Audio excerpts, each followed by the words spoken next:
Okay, so time travel. It's one of those ideas, right? Huge in sci-fi. Absolutely. It grabs the imagination like almost nothing else. But the big wall you always hit, scientifically speaking, it's the paradoxes.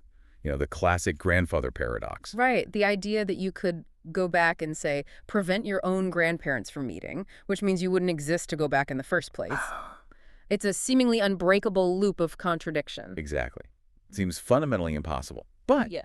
what if? What if the roadblock isn't pure logic, but maybe our assumption about how physics works? Everywhere, even in really, really weird situations. You mean like the laws themselves might behave differently? That seems to be the implication, yeah. There's this new claim we're diving into today reported in Live Science from physicist Lorenzo Gavassino at Vanderbilt. Yes. Suggesting a theoretical way around these paradoxes. It's quite a bold idea. It really is. So our mission here, sticking only to this live science source, is to unpack how he thinks combining general relativity, quantum mechanics, and thermodynamics could theoretically resolve this. And understand these closed time-like curves people talk about. Exactly, and figure out what it means if physics just acts differently on them. Okay, sounds like a plan. Sticking strictly to the source material provided. So first things first, to even get our heads around time travel physics, we need to kind of step away from our everyday view of time. Right. The simple clock-ticking linear progression, past, present, future, the Newtonian picture. Yeah, that one. But Einstein's General Relativity, which he finished way back in 1915, completely upended that. It showed us space-time isn't just a background stage, it's dynamic. It gets warped by mass and energy. And it can behave in really counterintuitive ways, especially near things like black holes. Exactly. And one of the most, well, mind-bending predictions coming out of general relativity is the theoretical possibility of these things called closed time-like curves, CTCs. CTCs, okay, and these are... Paths through space-time that essentially loop back on themselves. So if you could follow one, theoretically you'd return to a point you've already been to. Not just in space, but in time as well. Wow. Okay, so general relativity opens the door, theoretically, for time loops.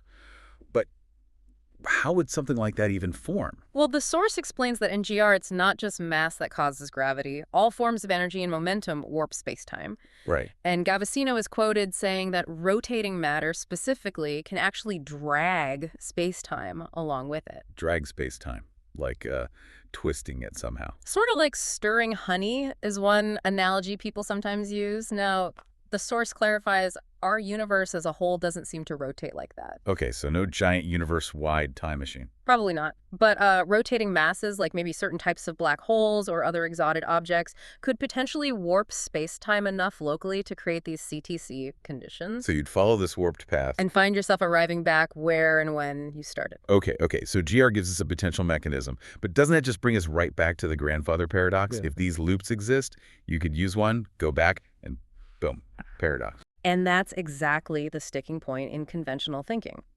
Why do these paradoxes seem inevitable? It's because we implicitly assume that the normal laws of physics, especially thermodynamics, would just carry on as usual inside that time loop.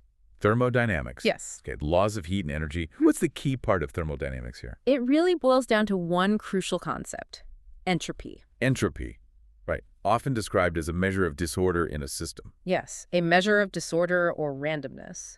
But here's the really critical insight, according to Gavassino in the source. Okay. He's quoted saying that the increase of entropy is effectively the only fundamental law of physics that distinguishes the past from the future.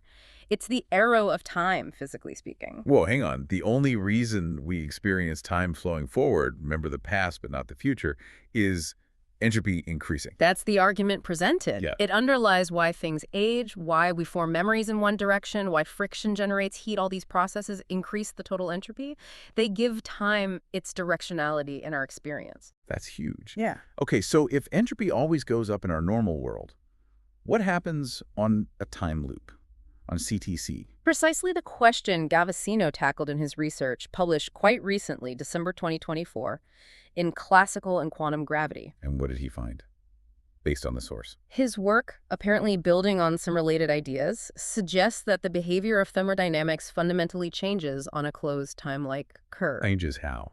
He argues that within the extreme conditions of a CTC, quantum fluctuations can actually arise that have the ability to erase entropy, to decrease it. Erase entropy. That sounds completely backward to everything we know. It absolutely does. From our everyday perspective, where entropy only ever increases or at best stays the same in idealized cases. So how does this idea, this entropy reversal inside a time loop, how does that possibly solve the grandfather paradox? Think about what decreasing entropy would imply for a time traveler on that loop. The source mentions things like memories potentially vanishing, maybe even aging reversing. Aging reversing? Yeah. Gavassino poses this really striking question in the article. Entropy increase is the reason why we die. What happens when you invert death? Okay. Wow. Invert death. That's Right. Yeah. So how does that connect back to stopping your grandfather existing?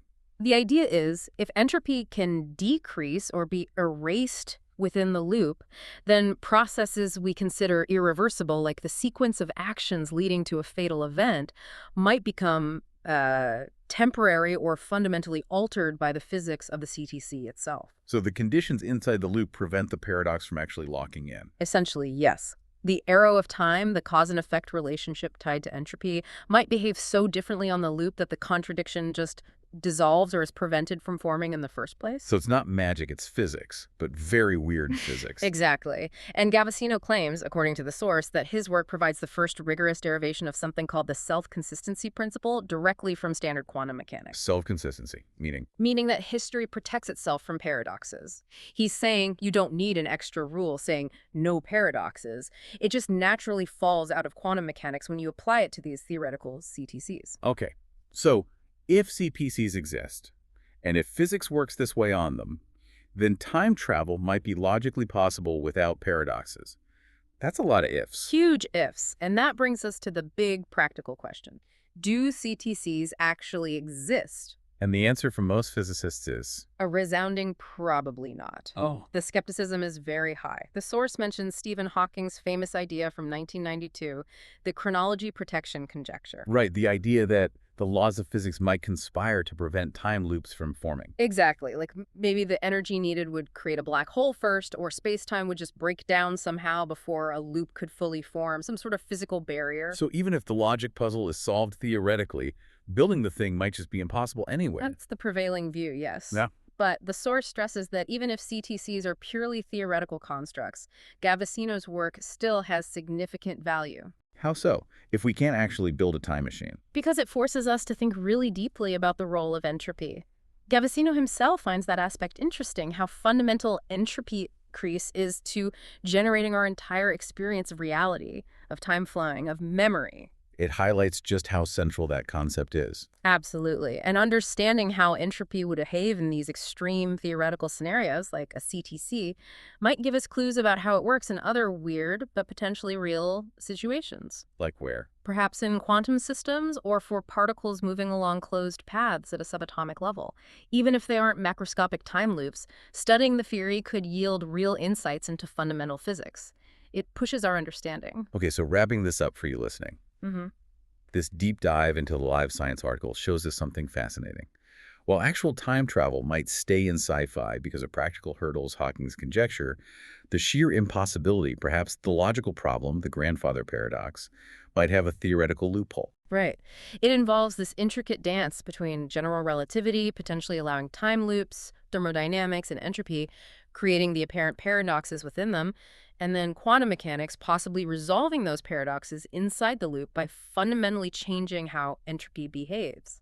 So the paradox might not be a fundamental logical barrier, but maybe a consequence of applying our normal, everyday, entropy-driven physics to a place where the rules are just completely different. Exactly. It's a theoretical solution, but a solution nonetheless. And it leaves you with a pretty profound thought, doesn't it? If our entire experience, time passing, memory, aging, life itself is so tightly bound to entropy always increasing, well, what happens if you imagine conditions where it doesn't, where it can reverse or be erased? Yeah, what other aspects of reality, things we take completely for granted, might actually be dependent on that arrow of time and could be fundamentally different in regimes where that arrow behaves strangely? Makes you wonder what else is hiding in the extremes of physics, something definitely to mull over.